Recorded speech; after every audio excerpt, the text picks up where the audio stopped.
Bon, est-ce que ça tourne? Je pense que oui. Bon, alors voilà, tout là pour dire, regardez. Donc ici, franchement, le parc Monceau, c'est voilà,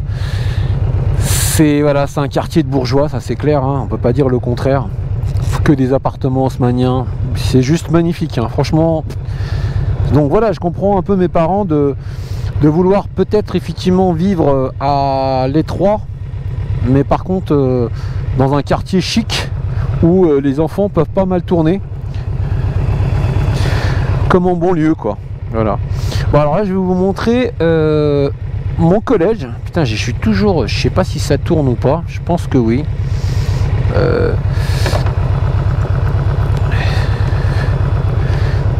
Attendez, ce que je vais faire c'est je vais prendre un. Je vais reprendre tout de suite. Ah bah voilà. Là je sais que ça tourne. Bon donc je vous disais les amis. Après cette anecdote que je vous ai racontée sur mes deux frères. Donc sur Kadhafi et Arafat. Voilà, c'est vraiment, c'est la réalité. Hein. J'ai vraiment deux frères qui s'appellent comme ça. Mais c'était trop drôle. Quand je les appelais pour rentrer à la maison, et je criais leur prénom, mais toutes les mamies sur leur banc, elles me regardaient, mais avec un regard de malade, en se disant, mais c'est quoi, Kadhafi, il est déjà arrivé jusqu'ici ou quoi? Mais non, non, non, ne vous inquiétez pas, c'est juste mon frère. Hein. L'autre, il est toujours en Libye. Hein. Et là, mes amis, on va passer devant mon collège et mon lycée. Et je vais encore vous dire à quel endroit je suis tombé fou amoureux de cette machine, le VMAX. Pas celle-ci, hein, parce que celle-ci elle n'existait pas encore à l'époque, mais le 1200 qui m'a marqué à vie, quoi. C'est vraiment un véritable coup de cœur. Et puis surtout un coup de foudre. Alors regardez un petit peu le quartier. Hein. Il n'y a personne, il y a encore un vélo. Allez cocotte. Voilà, donc là, on va arriver vers le boulevard des Batignolles. Et je vais vous montrer mon collège et mon lycée. Collège et lycée Chaptal. C'est vraiment... ouais, c'est pareil. Hein, j'ai plein de souvenirs ici. Franchement, c'est... Oh là là, chaque fois que je reviens là, j'ai la chair de poule. Franchement, voilà. Là en face, vous voyez le dôme de Villiers. Alors c'était un peu le QG des skinheads. On s'est pas mal frité avec eux. Ils avaient deux QG. Ils avaient le dôme de Villiers ici. Et ils avaient le Bastos à Place de Clichy. Et je peux vous dire qu'on en a fracassé quelques-uns, hein, parce qu'ils venaient chercher du noir et de l'arabe à la sortie du collège ou du lycée, et on ne se laissait pas faire. Hein. D'ailleurs avec un groupe d'amis, on a créé des chasseurs de skins. En fin de compte, on était nous chasseurs de skins. Et puis bah eux, avec leur crâne rasé, leur Doc Martens, les fils à papa en plus, parce qu'ils agissaient qu'en groupe. Alors voilà les amis, regardez, juste là. Ça c'est le collège et lycée Chaptal, c'était là. Je vais essayer de vous ramener sur le terre-plein central ici, tout doucement. Clac clac clac pour vous montrer un peu où j'ai vu le VMAX pour la première fois. Voilà. D'ailleurs j'ai fait une vidéo ici, Retour vers le futur. Si vous ne l'avez pas vu, je l'ai faite juste ici justement, en début de confinement. Voilà, vous voyez en face là, ici là, voilà, les Chaptal. Et ben vous voyez à cette petite terrasse de rien du tout là, où il y a le vélo accroché, bah c'était là, il y avait un groupe de mecs qui venaient, et il y en avait un qui avait le VMAX 1200 et l'autre qui avait la VF 750 Custom. Et quand je l'ai vu là, je vous jure que je sortais du collège dès que je pouvais pour courir aller la voir, mais c'était juste, c'était une tuerie. Et depuis, bah voilà, cette passion n'est jamais passée, parce que avant ça, j'ai roulé en SX80 Peugeot. Je vous raconterai également ça dans une prochaine vidéo. Là, je vais essayer de vous montrer un peu en allant vers la place de Clichy, les endroits où on traînait. Il y avait notamment la pipe à bière.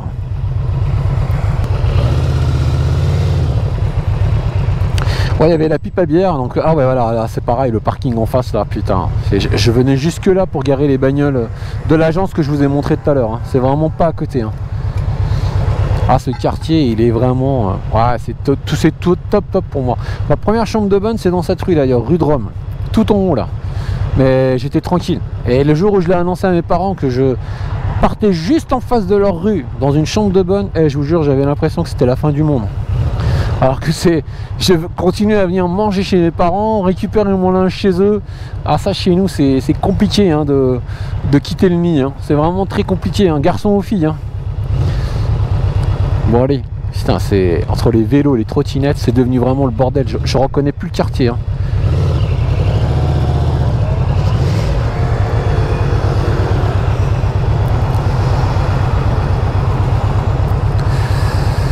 Allez, allez, allez.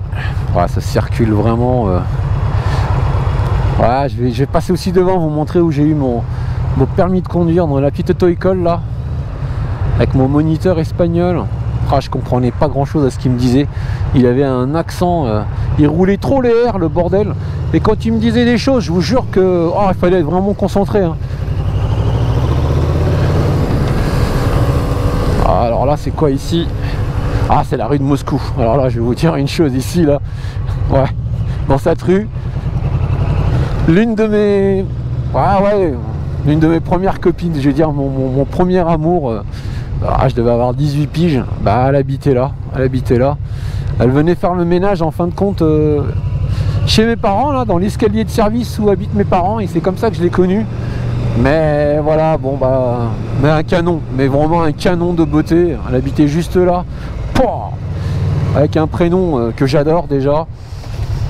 Et c'est franchement, ouais, c'est plein de souvenirs pour moi. C'est la première. Et voilà, une brune aux yeux verts, hyper intelligente, hyper rigolote, hyper sympathique. Voilà, franchement, voilà, aujourd'hui je sais qu'elle est heureuse dans son travail, dans sa vie de famille, tant mieux. Et c'est très bien, mais voilà, après c'est entre nous, c'est pas que ça a pas matché, ça a matché, mais la difficulté c'est avec les parents. Malheureusement, les parents, moi j'ai vécu pas mal de fois le racisme, que ce soit avec les Portugais, les Espagnols, bah, sous prétexte que t'es rebeu, du coup bah t'as tous les défauts de la terre, quoi. Tout de suite t'es assimilé comme un voleur, comme un magouilleur, et puis j'en passe, alors que c'est vraiment dommage, et c'est loin d'être le cas, et Dieu merci, on a quand même eu une éducation à la dure, mais je peux vous dire que voilà, alors ça s'appelait la pipe à bière, maintenant c'est devenu un office dépôt. Ah bah là pareil, hein, mes amis, qu'est-ce qu'on a, dès qu'on séchait les cours, on se retrouvait là, il y avait un baby-foot, on a passé des heures et des heures à jouer, il y avait un flipper, l'Amazonite, c'est mon préféré. Si j'avais un peu de place, il faudrait que je me le prenne en occasion, mais franchement je pense qu'un jour je vais me le prendre. L'Amazonite, c'est un flipper facile à claquer, facile à avoir l'extra balle, facile à avoir le spécial, c'est juste une tuerie. On va aller en face, on va passer devant l'auto-école. Vous allez voir l'auto-école où j'ai eu mon permis voiture et moto, hein. Voiture le 1er août 89 et moto le 12 mai 1997. Ah, vous avez vu, hein, c'est... Ah, je sais même pas si je suis en sens interdit là. Putain, la rue a changé. Et franchement, je vous jure que Paris, je reconnais plus du tout Paname, hein. Wow. Bon, c'était dans cette petite rue en face. Bah tant pis, hein, on va rebrousser le chemin. Ouais, bah j'avais... Franchement, avant, c'était pas ça. Avant, c'est... Bon. C'est Paname, hein. Vous voyez, vous découvrez en même temps que moi. Bon, du coup, on va aller... je vais vous montrer aussi mon premier job. Ouais, mon premier job, franchement, ouais, ça, je m'en souviens. Bah, le 1er août 89, le jour où j'ai eu mon permis de conduire, je me baladais avec ma feuille que j'ai donc dans la poche. Et je passe devant le premier magasin Pizza 30 minutes. Donc, qu'ils ont ouvert en 88. Et j'arrive devant et je vois un grand gaillard, donc c'est un américain, donc il s'appelle Dave Tweet. Et puis bah je vais au culot, quoi, je demande tout simplement s'il cherche du monde pour travailler, et puis il me dit bah bien sûr. Et là il prend mon permis de conduire, encore là, je sais plus si c'est la feuille rose ou la feuille jaune à l'époque, je sais plus, en tous les cas on te donne une feuille avant d'avoir le définitif. Et là tout de suite j'ai commencé, et donc la particularité de Pizza 30 à l'époque, et je vous dis c'est là où ils ont été quand même intelligents par rapport aux autres, c'est qu'ils prenaient que des gens qui avaient le permis de conduire, parce qu'ils avaient que des SX80. Voilà, SX80 cm3, d'ailleurs j'en ai acheté 2. Et pour la petite histoire, le premier que j'ai acheté, mais bon c'est juste une merveille et je l'entretenais comme un dingue, il avait l'alarme, Cell Shark, tout ce que vous voulez. Le deuxième, je l'ai pris juste au cas où il y en a un qui tombe en panne et que le deuxième puisse servir, parce qu'à un moment donné j'ai travaillé comme coursier pour un labo photo. Mais pas au bon, hein. Franchement, travailler au bon, j'ai des potes qui ont travaillé au bon. C'est juste criminel de travailler au bon, ça devrait être interdit. J'ai eu pas mal de potes qui ont eu des accidents. Parce que le mec il fait 50 bons aujourd'hui, demain il va en faire 60, après-demain 70 voire 80. Et franchement ça a tué pas mal de gens. Non, moi franchement j'étais bien payé. J'étais payé dans les 10 000 balles, et 10 000 francs à l'époque. c'était de l'argent. Et puis c'est du franc, hein, c'est pas de l'euro. Hein. Donc par contre c'était génial, j'avais des bobines à aller récupérer chez des photographes professionnels et je les ramenais au labo pour les développer et je repartais à nouveau les ramener aux photographes une fois développés. Et en plus mes amis, parfois je me suis rincé l'œil comme jamais. Il y avait un photographe, il me dit Mad, attends, trop te presse pas, assis-toi, prends un café. Là il y a 2 grandes girafes qui vont sortir pour des photos en sous-vêtements. Vas-y mon pote, reste là et kiffe. Et franchement, il mettait comme il faut. Et là, effectivement, les 2 girafes, comme il dit. Et les nanas, en plus, elles enlèvent son maillot devant, normal. Putain, voilà, les seins à l'air. Et puis toi, t'es là, wow, t'es comme un fou à regarder. Mais t'es vraiment comme un dingue, quoi. Et franchement, mais ça, c'est des souvenirs pareils, mémorables. Il y en a même un qui m'a fait un book. Parce que du coup, bah, j'avais entendu une fois une annonce sur Beurre FM. Ils cherchaient des acteurs pour tourner un téléfilm acheté par Arte. Et du coup, bah, j'ai vu en fin de compte l'annonce sur la radio. Je me suis présenté et j'ai été pris. J'ai commencé à tourner, d'ailleurs on a commencé à tourner dans un café, après on a tourné dans le métro de nuit. Donc j'avais le scénario bien sûr, ils m'ont fait un essai et comme je parlais couramment kabyle et français, du coup bah, j'ai eu le rôle, j'ai eu le second meilleur rôle après le rôle principal. Et malheureusement bah, le réalisateur il avait des problèmes avec... Bah, vous voyez là c'est devenu un salon de massage. C'était ça le premier magasin où j'ai travaillé, ça s'appelait Pizza 30 minutes. Là il y a Hossein ici là qui avait son bar, un petit bar, vous voyez. Ici là vous voyez le bar brocante. Et à côté maintenant c'est devenu un massage, un salon de massage. Avant c'était Pizza 30 minutes. Attendez, je vais m'arrêter 2 secondes pour vous. Voilà donc oui du coup malheureusement comme il n'avait pas ses papiers, pas sa carte de séjour, et ben voilà, le projet est tombé à l'eau. J'étais vraiment dégoûté. Bon, attendez les amis, j'éteins juste la bécane et là je vais vous raconter une petite anecdote aussi, je pense qu'il va vous faire rire, surtout mon pote Rodolphe. Et en fin de compte ici là, vous voyez, sur le pas de porte là où il y a le petit papy qui vient de sortir, à mon avis il s'est fait un petit massage tranquille. Et là vous voyez en fin de compte ici sur le pas de porte, là il y avait Hossein ici. Et sur le pas de porte ici, il y avait DevTweet et Roger Renzulli. Et tous les scooters, vous imaginez, ils étaient garés là. Donc la rue était beaucoup plus large que ça. Hein. Franchement, les scooters ici, ils tenaient, les bagnoles passaient. Mais là, ils ont tout transformé. Et il y avait un nouveau livreur qui commençait, je vous jure que c'est vrai. Il a, au lieu de leur dire de se pousser, ils étaient tous les deux, donc chacun collé à la porte, tous les deux en train de discuter. Il arrive derrière eux. Et pour pas les déranger, il prend la pizza, donc la pizza elle est comme ça, il fait et hop, il la récupère. Et je vous jure, mais Roger Renzulli et DevTweet l'ont appelé tout de suite, viens là toi. Mais attends, tu rigoles ou quoi?